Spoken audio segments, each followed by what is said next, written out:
Kita menuju ke informasi pertama Tribuners. Pangkalan penjual durian menjamur di beberapa titik kota Palu, Sulawesi Tengah sepekan terakhir ini, termasuk di Jalan MB Sailan, Kelurahan Lolu Selatan, Kecamatan Palu Selatan. Penjual durian di Kota Palu menjajakan buah dengan kulit berduri itu hingga malam hari. Harganya pun bervariatif Tribuners mulai dari Rp10.000 saja hingga Rp70.000. Dan dengan bandrolan harga ini bagaimana rasanya? Kami sudah terhubung dengan rekan Lisna, reporter dari Tribun Palu yang sudah sempat mencicip durian di sana. Silakan rekan Lisna. Baik rekan Dea, baik Tribuners, dapat kami informasikan sejak sepekan terakhir pangkalan penjual durian di Kota Palu, Sulawesi Tengah ini mulai menjamur di beberapa titik jalanan di Kota Palu, termasuk di Jalan MB Sailan, Kelurahan Lolu Selatan, Kecamatan Palu Selatan, Kota Palu. Penjual durian di Kota Palu ini menjajakan dagangannya mulai pagi hari hingga malam hari. Adapun harganya dijual dengan harga bervariatif mulai dari Rp10.000 hingga Rp70.000. Umumnya durian di Kota Palu ini berasal dari Kabupaten Parigi Mutong maupun Kabupaten Poso. Salah satu pedagang Rosita asal desa Petapa ini Parigi Mutong mengaku sudah sepekan berjualan di Kota Palu. Durian yang dijualnya merupakan jenis durian lokal asli dari kampung Parigi Mutong. Diketahui durian asli Parigi Mutong ini isinya tebal dan tidak lengket. Walaupun isinya putih, namun rasanya juga tetap manis dan enak. Rosita mengatakan memang di kampungnya sejak hampir 1 bulan sudah tengah musim durian. Biasanya Rosita dan pedagang lain ini membawa durian sekitar 150 hingga 200 biji dari kampung halamannya. Rosita menjual durian itu dengan harga bervariasi. Untuk ukuran sedang, 2 buah durian ini dijual dengan harga Rp50.000, sedangkan ukuran jumbo dijual dengan harga Rp70.000 per buah. Berdasarkan informasi yang diperoleh tribunpalu.com, biasanya panen durian ini di Parigi Mutong itu bisa berlangsung selama 3 bulan. Ya, ibu dari 2 anak ini juga, Rosita, menjelaskan ia menjual durian ini untuk memenuhi kebutuhan ekonomi keluarganya. Demikian dia. Baik, terima kasih rekan Lisna untuk informasi Anda dari Kota Palu. Selamat kembali beraktivitas. Kita beralih ke informasi selanjutnya, Tribuners. Jika ingin seru-seruan bermain air saat Anda tengah berkunjung ke Provinsi Lampung, Sentro Waterpark di Lampung Tengah bisa menjadi pilihan. Berlokasi di Bandar Jaya Barat, Kecamatan Terbanggit Besar, Kabupaten Lampung Tengah, Sentro Waterpark menyediakan berbagai wahana yang bisa dinikmati oleh Tribuners di sana. Wahana air yang ada di Sentro Waterpark ini terbagi untuk beberapa golongan, dari anak-anak hingga dewasa. Dan bagaimana apa saja fasilitas di sana, Tribuners, kami sudah terhubung dengan reporter Tribun Palu. Silakan dengan informasi Anda rekan Fajar Ihwani.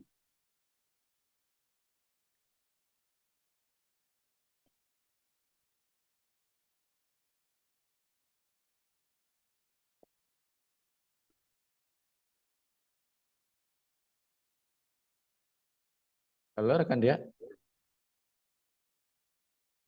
Iya, Ya, rekan baik. Fajar sudah terhubung, silakan dengan informasi Anda. Oke, baik dia dapat saya sampaikan untuk lokasi destinasi wisata di Lampung Tengah. eh, Teman-teman bisa mengunjungi Sentro Waterpark yang ada di Terbanggi Besar, Kabupaten Lampung Tengah. Sentro Waterpark merupakan salah satu destinasi wisata yang dapat dikunjungi oleh semua usia dari kalangan anak-anak hingga keluarga. Lokasinya tepatnya ada di Bandar Jaya Barat. Sentro Waterpark menyediakan berbagai wahana yang bisa dinikmati pengunjung tempat wisata air tersebut. Wahana air yang ada di Sentro Waterpark Lampung Tengah ini terbagi untuk beberapa golongan, seperti untuk anak-anak ada kolam yang kedalamannya menyesuaikan umur anak-anak, kemudian ada juga kolam untuk dewasa, kemudian ada salah satu kolam yang menjadi favorit di Sentro Waterpark adalah kolam arus, yang konstruksi kolam arus tersebut melingkari seluruh wahana di Sentro Waterpark dan ada arusnya yang bisa dinikmati oleh semua usia. Kemudian untuk untuk tiket masuk di Sentro Waterpark ini untuk hari Senin sampai Jumat pengunjung dikenakan biaya 20.000, kemudian untuk weekend itu dikenakan biaya 25.000. Menurut Angga, salah satu pengelola di Sentro Waterpark ini dari tahun 2010 sudah mendirikan Sentro Waterpark dan sampai saat ini masih eksis dan buka setiap hari dari pukul 9 sampai jam 5 sore. Kemudian untuk salah satu wahana lain yang ada di Sentro Waterpark yaitu water slide. Ada 2 jenis water slide yang ada di Sentro Waterpark. Salah satunya adalah water slide lurus dan ada water slide yang melingkar. Didesain khusus untuk semua umur dengan ketinggian 8 meter. Water slide tersebut bisa dinikmati atau diakses oleh semua usia. Dan untuk water slide yang lurus, pengunjung hanya tidak menggunakan alat bantu apapun, namun untuk di water slide yang melingkar, pengunjung harus menggunakan ban, dan di Sentro Waterpark sendiri menyediakan sewa ban dengan biaya 35.000, 25.000 maksud kami. Jadi teman-teman dari Lampung Tengah sendiri atau di luar Lampung Tengah yang ingin mengunjungi Sentro Waterpark, khususnya itu lokasinya ada di perempatan Polsek Terbanggi Besar dan di belakang Plaza Bandar Jaya sekitar 2 km di sebelah kiri jalan sudah bisa Anda lihat Sentro Waterpark. Demikian yang dapat saya sampaikan dia. Baik, terima kasih rekan Fajar untuk informasi Anda di Lampung. Selamat kembali beraktivitas. Kita beralih ke rekomendasi wisata selanjutnya di Jawa Barat, Tribuners.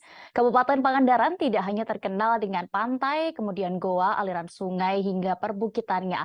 Kabupaten Pangandaran juga memiliki spot air terjun atau biasa disebut curug, yang tentunya bisa menjadi alternatif untuk berwisata alam. Satu di antaranya yakni Curug Luhur yang berada di wilayah Desa Kersa Ratu, Kecamatan Sidamulih, Kabupaten Pangandaran. Bagi Tribuners yang suka berpetualang dengan nuansa alamnya yang indah, spot Curug Luhur ini juga bisa menjadi rekomendasi. Nah, seperti apa situasi di sana, Tribuners, di wisata satu ini akan disampaikan oleh rekan Patna, reporter dari Tribun Jabar. Silakan rekan.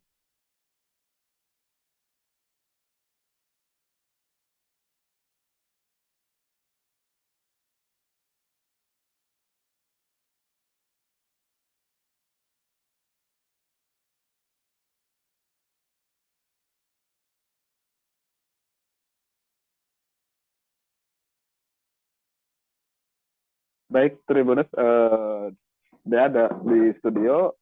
Saya melaporkan langsung ya di Pangandaran bahwa di Pangandaran bukan hanya pantai, sungai dan juga goa atau spot wisata lainnya yang ada di Kabupaten Pangandaran. Jadi di Pangandaran ini saat ini ada curug ya, dan curug ini emang baru ditemukan ya di wilayah Desa Kersaratu, Kecamatan Sidamuli, Kabupaten Pangandaran. Dan Tribuners, curug ini lokasinya cukup dekat ya dari Bundaran Marlin atau kawasan objek wisata Pangandaran, itu sekitar 14 km atau bisa ditempuh dengan jarak waktu 30 waktu Indonesia Barat ya, 30 menit ya maksud saya. Dan itu bisa menggunakan kendaraan pribadi atau juga kendaraan umum ya. Dan setelah sampai di wilayah Desa Kersaratu, pengunjung bisa berjalan kaki dengan menyusuri sungai, Tribuners.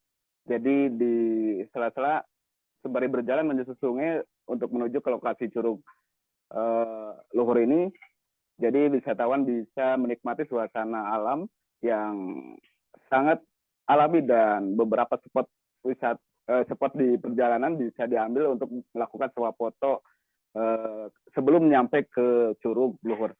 Dan selain itu, Tribuners, setelah sampai di Curug Luhur, wisatawan bisa melihat dan menikmati suasana curug yang sangat eksotis ya maksud kami.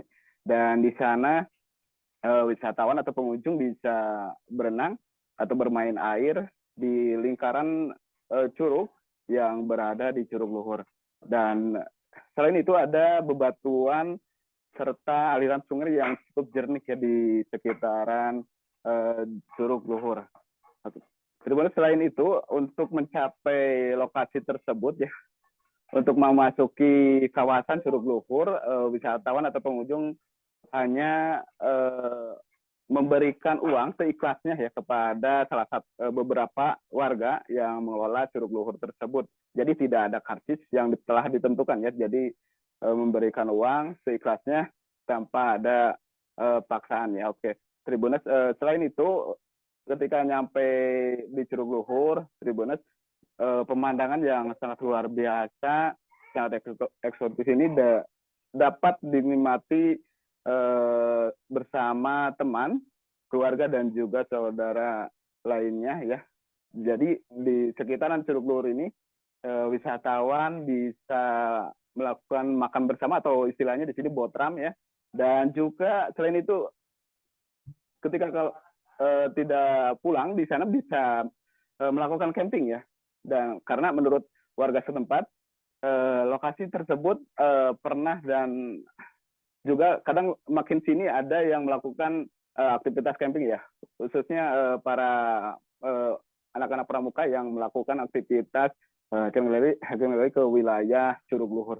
Dan Tribuners, jadi ketika ke Pangandaran jangan lupa ya untuk menikmati suasana alam yang baru di Curug Luhur di wilayah Desa Kersaratu, Kecamatan Sidamuli, Kabupaten Pangandaran. Oke, sekian Tribuners, kembali ke studio Dea. Terima kasih. Baik, terima kasih rekan Patna untuk informasi Anda. Selamat beraktivitas kembali. Dari Jawa Barat, kita beralih ke Pulau Bali, Tribuners. Siapa nih Tribuners ya pencinta tipat cantok dan juga rujak Bali? Rekomendasi berikutnya kami akan mengajak ke warung Gula Manis Kitchen, warung masakan Bali yang menyediakan menu seperti tipat cantok, rujak, dan lainnya. Warung ini berada di Jalan Rupadi 2, nomor 3A, Sumerta, Kelot, Kecamatan Denpasar Timur, Kota Denpasar, Bali. Warung Gula Manis Kitchen buka dari jam 10 waktu Indonesia Tengah hingga pukul setengah 8 malam. Namun terkadang tutup lebih cepat karena stok sudah habis, Tribuners. Nah, bagaimana rasa masakan di sana, Tribuners? Rekan kami, Arini Valentia Cusni, sudah sempat ke warung ini dan akan menginformasikannya untuk Anda. Silakan, rekan.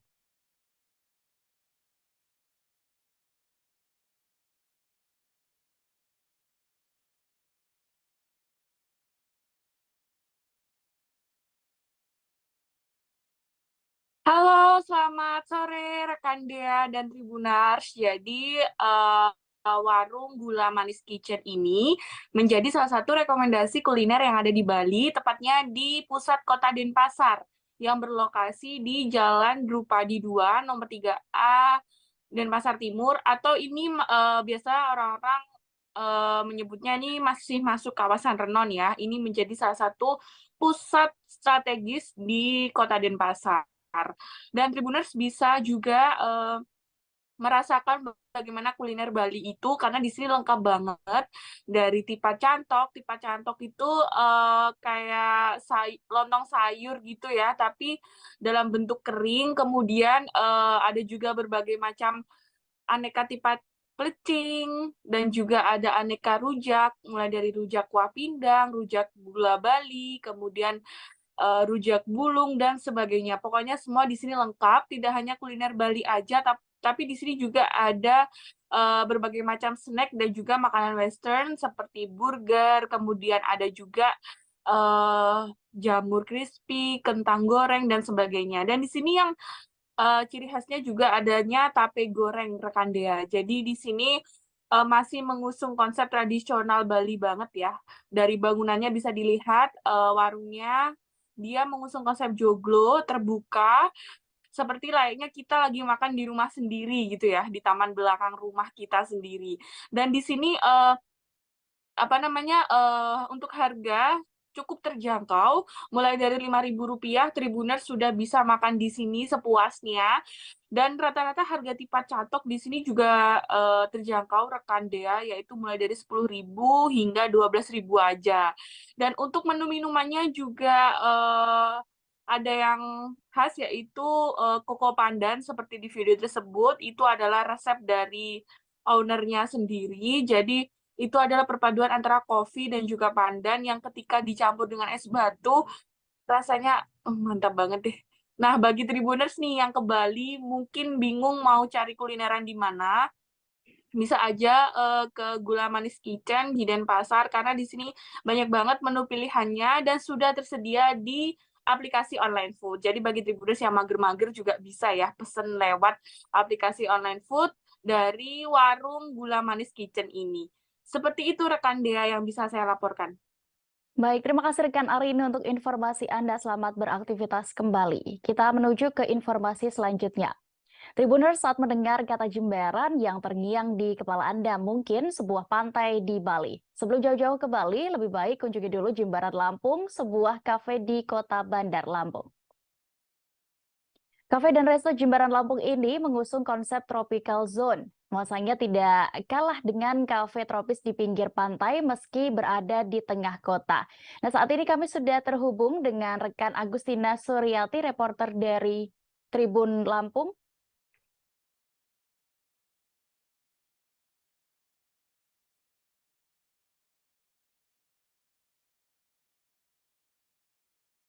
Mohon maaf, Tribuners, terjadi kesalahan teknis. Kita beralih ke informasi berikutnya terlebih dahulu di Jawa Timur. Fakultas Pertanian Universitas Tribuana Tunggadewi Malang menggelar kegiatan Lomba Inovasi dan Teknologi atau Inotex. Kegiatan ini menyasar seluruh pelajar sekolah menengah kejuruan atau SMK se-Jawa Timur. Perlombaan meliputi lomba rancang bangun taman berorientasi nilai ekonomi, lomba kesehatan dan agribisnis, ternak dan hortipreneur varian produk. Nah, seperti apa penyelenggaraannya? Kami sudah terhubung dengan reporter Surya Malang, ada rekan Silvianita Widiawati di sana. Silakan dengan informasi Anda, rekan.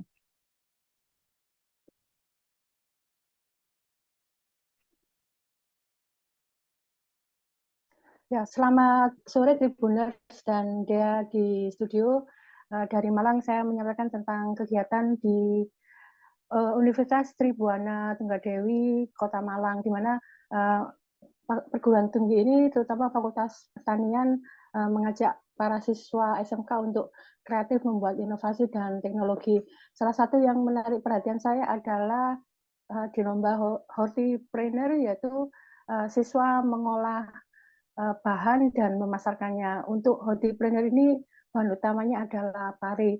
Di tangan siswa SMK ternyata pari yang selama ini disebut sebagai makanan yang kurang disukai karena pahit, ternyata di tangan mereka bisa menjadi sabun organik, masker, juga abon dari pari.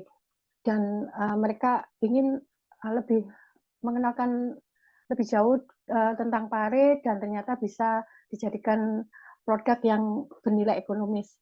Seperti di SMK Muhammadiyah 1 Nganjuk, dia mengolah menjadi sabun organik, dan di SMK 8 Jember menjadi abon pare, dan di SMK Muhammadiyah Babat membuat masker pare. Menurut siswa yang ikut terlibat di tim SMK 8 Jember, mereka memilih memilih menjadi abon karena pare tidak disukai oleh anak muda. Jadi mereka membuat abon yang bisa dinikmati lebih nyaman lagi dengan adanya tambahan dari rebon udang dan daun jeruk. Setelah diolah, abon itu menjadi lebih enak untuk dimakan. Begitu juga dengan pilihan membuat masker pare dari siswa SMK Muhammadiyah 5 Babat. Di tangan mereka ternyata masker ekonomis. Mereka menjual kepada pelajar seharga Rp5.000 per piecesnya, dan manfaat dari masker pare itu bisa menghilangkan kulit kusam dan memberi ada nilai vitamin C sehingga mengurangi jerawat. Dari produk yang ditampilkan oleh para siswa itu juga menarik perhatian dari Rektor Unitri, Profesor Insinyur Eko Handayanto, PhD yang menguji produk inovasi siswa SMK itu sangat bagus. Bahkan dia tidak mengira dari tangan mereka menghasilkan karya-karya yang bisa mereka kembangkan menjadi produk yang bisa dipasarkan dan memberi nilai jual buat mereka. Dia juga berharap dengan adanya lomba ini bisa lebih mengenalkan Fakultas Pertanian pada siswa SMK yang ikut lomba di acara itu. Demikian dia. Baik, terima kasih rekan Sylvie untuk informasi Anda. Selamat beraktivitas kembali. Dan Tribuners, reporter kami juga sudah melakukan wawancara bersama salah satu siswa peserta lomba ini dari SMKN 8 Jember, Raffi Naufal Gani. Berikut liputannya. Ini mungkin alasan memilih menjadi produk abon pari gimana, Mas? Alasannya kita memilih produk abon pari ini karena rasa pari yang pahit pastinya tidak disukai oleh kalangan anak muda. Tentunya kita mendiskusikan dengan tim apa sih produk yang disukai oleh kalangan anak muda dan kalangan masyarakat. Pastinya kalangan Indonesia itu kan suka dengan rasa asin, manis, pedas, gurih. Kita gabungkan ke abon pari ini. Abon pari ini memiliki dua rasa, yaitu rasa original dan rasa pedas. Dan ini ada rasa pedas. Oh, ini rasa pedasnya. Dan pertama kita memproduksi produk original. Dan ada yang request dari sekolah kami atau siswa-siswi SMK Negeri 8 Jember, kok nggak ada varian pedas sih? Kan rakyat Indonesia suka dengan pedas. Nah, dari itu kita menciptakan dua produk ini, yaitu ada varian original dan ada varian pedas. Terus harga jualnya berapa? Kurangnya sinar matahari bisa menjadi penyebab terhambatnya pertumbuhan tanaman sayur dan buah yang tengah ditanam. Tentu hal itu juga menjadi faktor permasalahan yang menjadi fokus anggota petugas penanganan prasarana dan sarana umum atau PPSU Cipinang Melayu dalam merawat lahan tanaman sayur dan buah di tempat gerakan Bangsa Sadar Lingkungan atau Gerbang Darling. Sebab karena berlokasi di Jalan Inspeksi Kalimalang Pangkalan Jati, Cipinang Melayu, Kecamatan Makassar, lahan ini kurang mendapatkan sinar matahari sebab berada persis di kolong tol Jalan Tol Becakayu. Dan seperti apa penangannya, Tribuners, kami sudah terhubung dengan rekan Randy Rutama, reporter dari Warta Kota yang akan menginformasikan untuk Anda. Silakan rekan. Baik, terima kasih rekan Dea dan selamat sore Tribuners. Ya, bagi Tribuners yang ingin menanam bibit berupa sayuran maupun buah-buahan, jangan khawatir apabila lingkungan yang ditanam tersebut kurang mendapatkan cahaya matahari atau penyinaran matahari yang kurang efektif sehingga menghambat pertumbuhan bagi sayuran maupun buah-buahan perihal pembibitan yang tengah ditanam tersebut. Dan kini menurut Agung Aan dan juga Emma Sanudin ini memberikan tips dalam menanam atau merawat pembibitan yang berkurangnya atau kurang mendapatkan sinar pencahayaan. Ya, keduanya yang merupakan anggota PPSU Cipinang Melayu menjelaskan tips yang kerap kali dilakukan saat ia menanam atau merawat bibitan tersebut dengan cara menambah berupa NPK Mutiara. Nah, NPK Mutiara ini dijelaskan keduanya diberikan saat usia tanaman atau buah-buahan yang tengah dirawat tersebut menginjak 7 hari. Dan perlu dicatat, NPK Mutiara ini mengandung kandungan yang sifatnya panas dan sehingga dianjurkan jangan disatukan dengan atau terkena tumbuhan lainnya di sampingnya karena bisa membuat tumbuhan yang lainnya yang terkena NPK Mutiara tersebut bisa menjadi mati atau tidak kembali tumbuh kembali. Dan yang selanjutnya diberikan juga berupa organik fermentasi, namun perlu diketahui juga digarisbawahi terkhusus buah-buahan yakni ditambahkan KCl penyubur daun kandasil.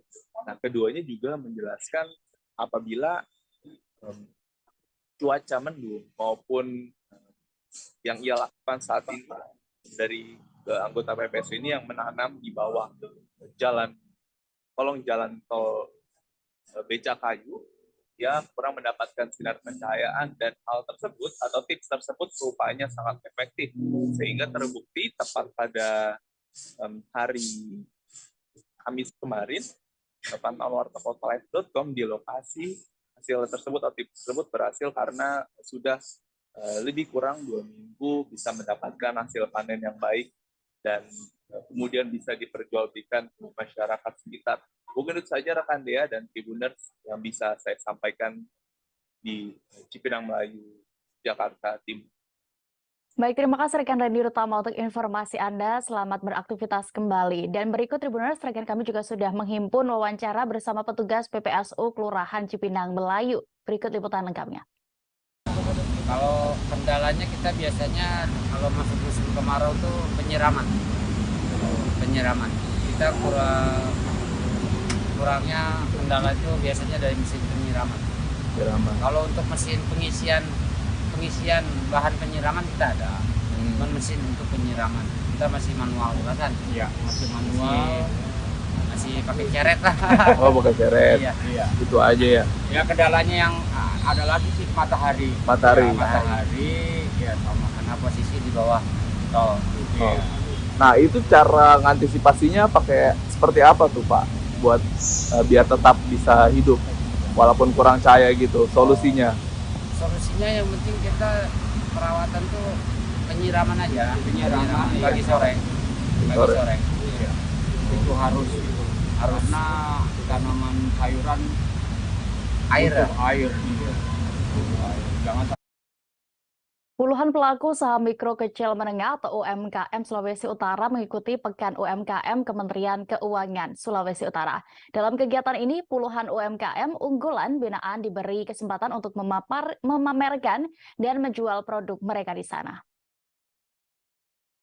Selain itu, peserta bazar pun juga mendapatkan kesempatan untuk ikut talk show terkait manajemen usaha, inklusi keuangan digital, sistem pembayaran, dan sosialisasi terkait layanan KUR dari perbankan. Dan saat ini kami sudah terhubung dengan rekan Fernando Lumawa, reporter dari Tribun Manado yang akan menginformasikan terkait kegiatan ini. Silakan rekan.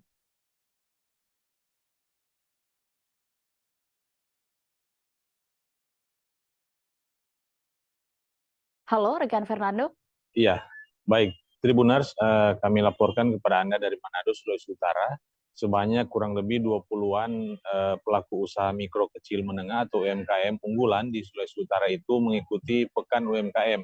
Nah, Pekan UMKM ini berupa festival, basar, dan pameran yang dipusatkan di pelataran parkir Gedung Keuangan Negara Manado, di Jalan Bethesda, Kota Manado, Provinsi Sulawesi Utara pada Kamis tanggal 2 Maret 2023. Nah, selama sehari penuh, peserta para UMKM ini diberikan kesempatan untuk memamerkan produknya terbaik mereka kepada pengunjung, dan Tribuners mereka sangat antusias meskipun hujan yang melanda Kota Manado itu hampir sehari penuh, hujan deras, cuaca kurang bersahabat ini tak menyurutkan semangat para peserta UMKM ini untuk mengikuti festival dan basar.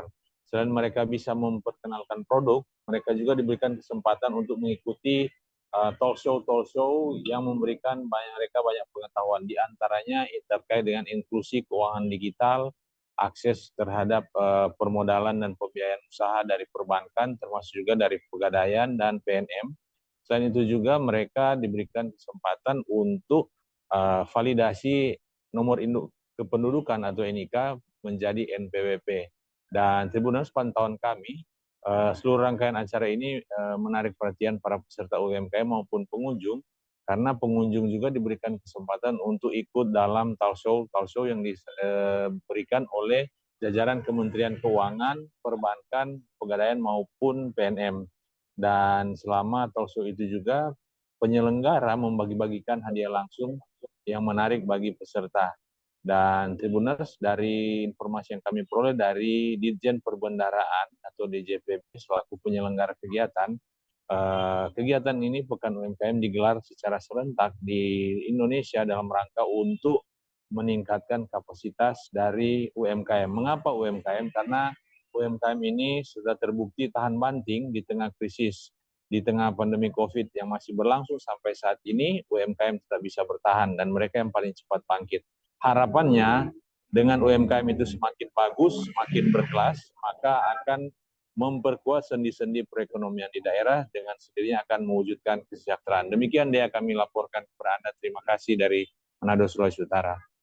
Baik, terima kasih rekan Fernando untuk informasi Anda. Selamat beraktivitas kembali. Kita beralih ke informasi selanjutnya, Tribuners, seputar Mandalika.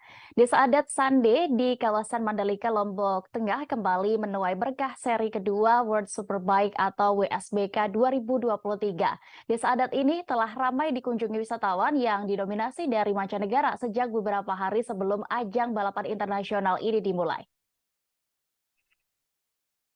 Ketua Kelompok Sadar Wisata Desa Adat Sande, Sanah, mengakui bahwa WSBK mempengaruhi tingkat kunjungan. Dikutip dari Kompas.com, menurut Sanah, kenaikan kunjungan ke Desa Adat Sande mencapai 15-20% sepekan terakhir ini. Ia menyebut saat hari normal biasanya jumlah pengunjung sekira 300 wisatawan. Sementara itu, dalam seminggu menjelang WSBK 2023, pengunjung meningkat menjadi 400 hingga 500 wisatawan. Pihaknya pun bersyukur meski kunjungan wisata saat gelaran WSBK kali ini memang masih belum melampaui kunjungan turis saat perhelatan MotoGP. Angka peningkatan pengunjung WSBK ini menurut Sanah sama dengan saat hari libur panjang sekolah. Adapun jumlah kunjungan wisatawan mancanegara berjumlah 150 orang dalam seharinya.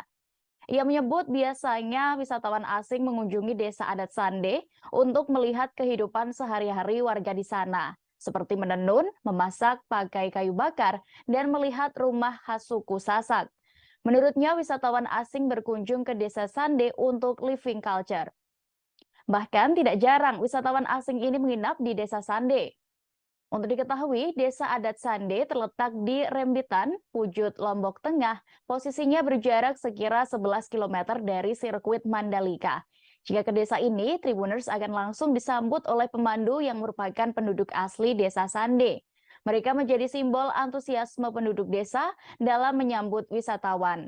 Selama perjalanan, nantinya para pemandu akan menjelaskan banyak hal terkait adat di Desa Sande yang masih sangat kental, seperti tradisi perkawinan, memperkenalkan rumah adat Baletani, menjelaskan mata pencaharian penduduk seperti bertani hingga membuat kerajinan termasuk menenun. Selain kerajinan, para penduduk juga menjual kopi yang pembuatannya disebut masih memakai cara alami.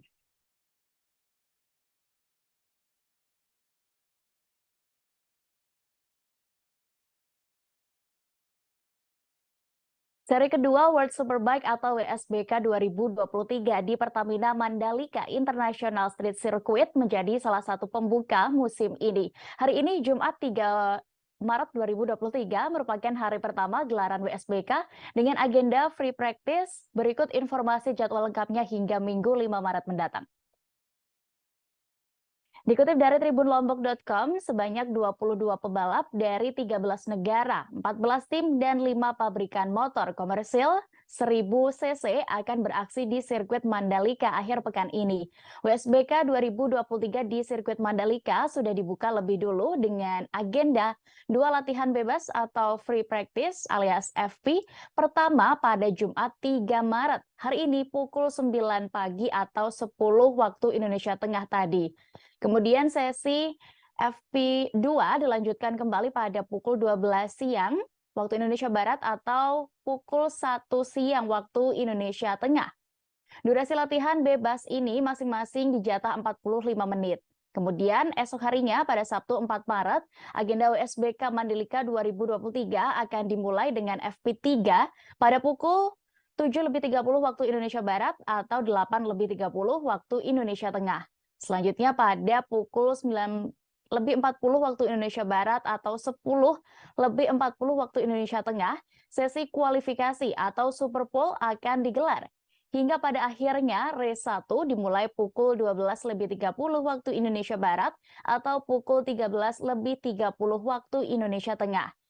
Kemudian pada minggu atau hari terakhir agenda balap WSBK Mandalika akan dibuka dengan sesi warm up pada pukul 7:30 waktu Indonesia Barat atau 8:30 waktu Indonesia Tengah selama 15 menit, dilanjut Super Pole pada pukul 9:30 waktu Indonesia Barat atau 10:30 waktu Indonesia Tengah.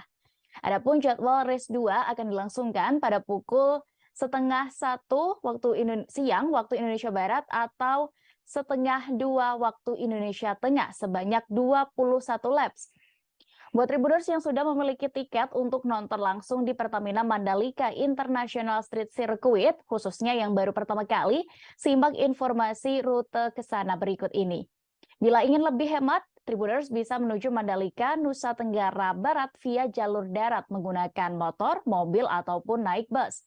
Untuk Tribuners yang berasal dari Jakarta atau dari wilayah Jawa lainnya, maka kamu perlu menyeberang 2 kali menggunakan kapal feri untuk bisa sampai ke Mandalika. Penyeberangan pertama dilakukan dari Jawa ke Bali melalui Pelabuhan Ketapang, Jawa Timur menuju Pelabuhan Gilimanuk, Bali. Perjalanan dari Ketapang ke Gilimanuk membutuhkan waktu tempuh sekira 45 menit. Setelahnya, Tribuners harus menuju ke Pelabuhan Padang Baik untuk menyeberang ke Pelabuhan Lembar, Lombok. Perjalanan dari Bali ke Lombok ini cukup lama, yaitu sekira 4 jam karena harus menempuh jarak 360 km. Setelah itu, untuk bisa sampai ke sirkuit Mandalika, Tribuners bisa menggunakan 4 rute transportasi bus Damri. Pertama adalah rute Bandara Internasional Lombok, Bangsal, kemudian lalu Pelabuhan Lembar, sirkuit Mandalika, kemudian rute Pelabuhan Bangsal, Geopark Rinjani, dan terakhir Terminal Lombok Kahyangan, Mandalika.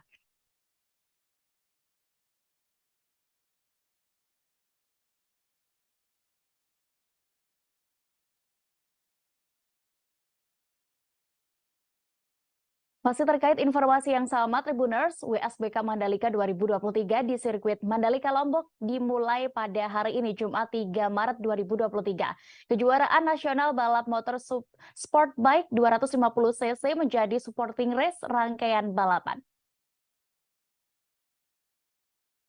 Juara Idemitsu Asia Talent Cup atau IATC 2022, Veda Ega Pratama tampil di Kejurnas Sport Bike ini. Setelah vakum selama 4 tahun, diketahui Kejurnas Sport Bike kembali diadakan sebagai balapan pendukung World Superbike atau WSBK Mandalika akhir pekan ini. Kejurnas Sport Bike terakhir kali diadakan di sirkuit Sentul pada Desember 2018 lalu, Tribuners.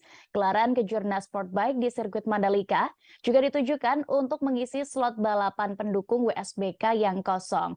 Lantaran seharusnya slot itu diisi oleh Asia Talent Cup atau ATC, namun tahun ini ATC sendiri mengisi MotoGP Mandalika. Pantauan tim tribunlombok.com di lokasi, Veda Ega telah tampil pada hari pertama pagi tadi. Untuk diketahui, hari pertama Mandalika Racing Series pada Jumat ini beragendakan free practice atau latihan bebas. Untuk besok, Veda akan tampil bersama 4 pebalap Astra Honda Racing Team lainnya, yaitu Reza Danika Ahrens, Herjun Atna Firdaus, dan Muhammad Kiandra Ramadipa. Para pembalap WSBK juga melakukan latihan bebas hari ini. Sebagai informasi, tiket ajang balapan internasional ini telah terjual sebanyak 20.000 tiket pada 5 hari menjelang perhelatannya.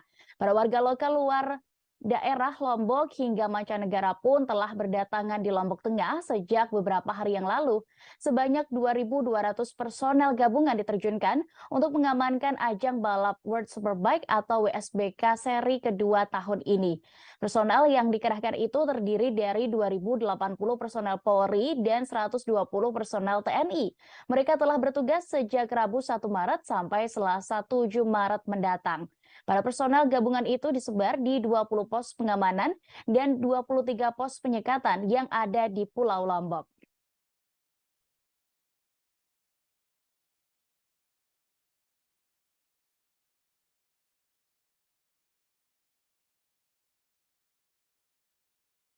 Sama seperti 2 perhelatan sebelumnya, Tribuners, ajang balapan WSBK Mandalika 2023 tidak menggunakan jasa pawang hujan. Karena tidak adanya pawang hujan ini, sejumlah pihak pun menggelar doa bersama agar event WSBK di sirkuit Mandalika berjalan lancar.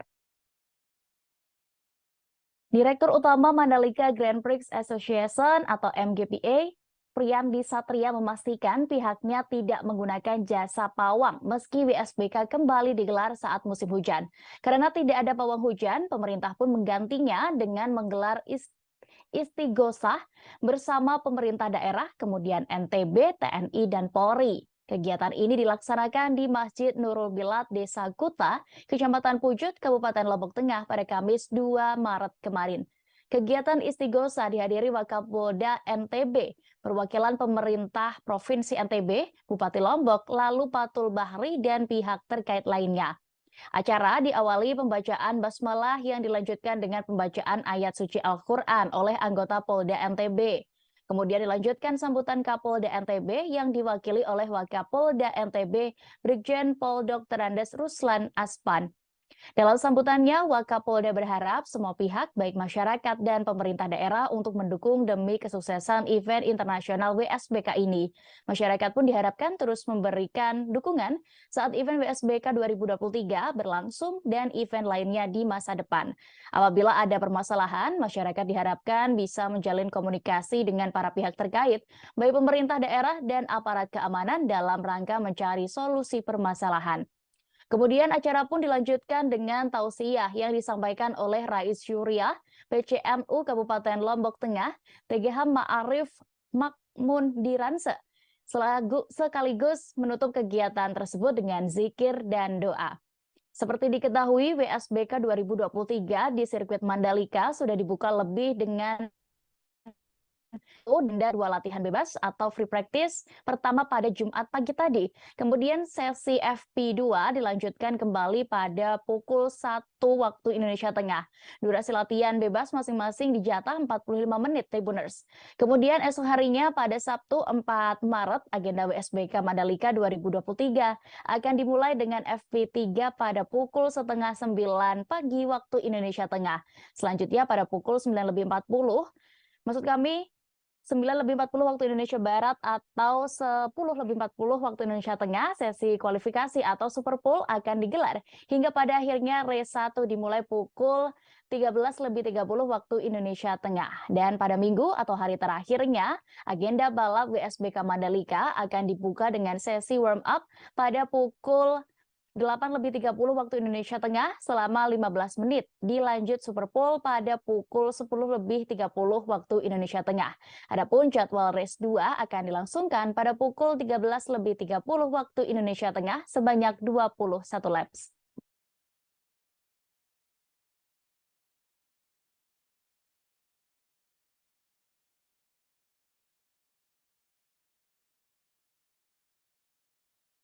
Kita menuju informasi terakhir di Jawa Tengah, Tribuners. Masjid Raya Syekh Zayed Solo yang telah dibuka untuk umum, masyarakat umum bisa menjadi pilihan traveler yang sedang berada di Jawa Tengah. Sejumlah fasilitas telah siap untuk digunakan termasuk bagi para jemaah yang merupakan penyandang disabilitas. Sempat tutup setelah peresmian, Masjid Raya Syekh Zayed Solo akhirnya dibuka untuk umum mulai Rabu 1 Maret 2023 kemarin. Sebagai satu di antara masjid terbesar di Solo, Masjid Raya Syekh Zayed ini memang dibangun begitu megah. Di dalamnya dilengkapi berbagai fasilitas penunjang yang ditujukan untuk kenyamanan pengunjung ketika beribadah maupun berwisata. Fasilitas pertama yaitu masjid tersebut memiliki kapasitas besar. Bangunan hadiah dari Pangeran Uni Emirat Arab Sheikh Mohammed bin Zayed Al Nahyan atau MBZ ini dibuat persis dengan Syekh Zayed Grand Mosque yang ada di Abu Dhabi namun berukuran lebih kecil. Meski demikian, areanya masih terbilang luas dengan bangunan mencapai 8.000 meter persegi dan dibuat di atas lahan seluas 3 hektar. Dengan luasnya ini dapat menampung hingga 4.000 jemaah di bangunan inti dan 10.000 jemaah secara keseluruhan. Kemudian memiliki ratusan keran wudhu. Kapasitas fantastis itu tentunya ditunjang dengan ratusan keran wudhu yang bisa dimanfaatkan oleh para pengunjung. Total ada sekira 606 keran yang jika dipakai secara bersamaan akan memangkas waktu antrean. Ketiga, ramah disabilitas, lansia, dan ibu menyusui. Tidak hanya megah, bangunan Masjid Raya Syekh Zayed Solo juga dirancang menjadi ruang yang inklusif. Masjid Raya Syekh Zayed Solo memiliki beberapa fasilitas yang sudah ramah untuk para disabilitas dan lansia.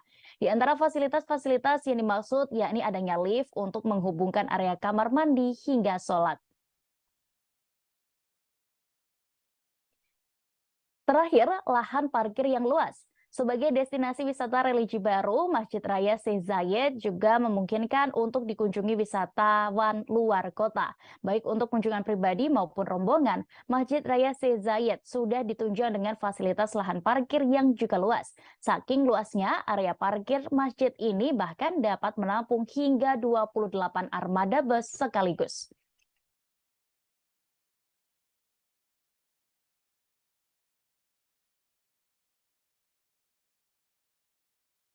Informasi tadi sekaligus menutup perjumpaan kita hari ini Tribuners. Jangan lupa terus saksikan live travel update setiap harinya untuk mengetahui informasi terkini terkait wisata dan kuliner di daerah di seluruh kanal Tribun Network. Dan saya Diamita beserta seluruh kru yang bertugas pamit. Terima kasih atas kebersamaan Anda hari ini. Sampai jumpa.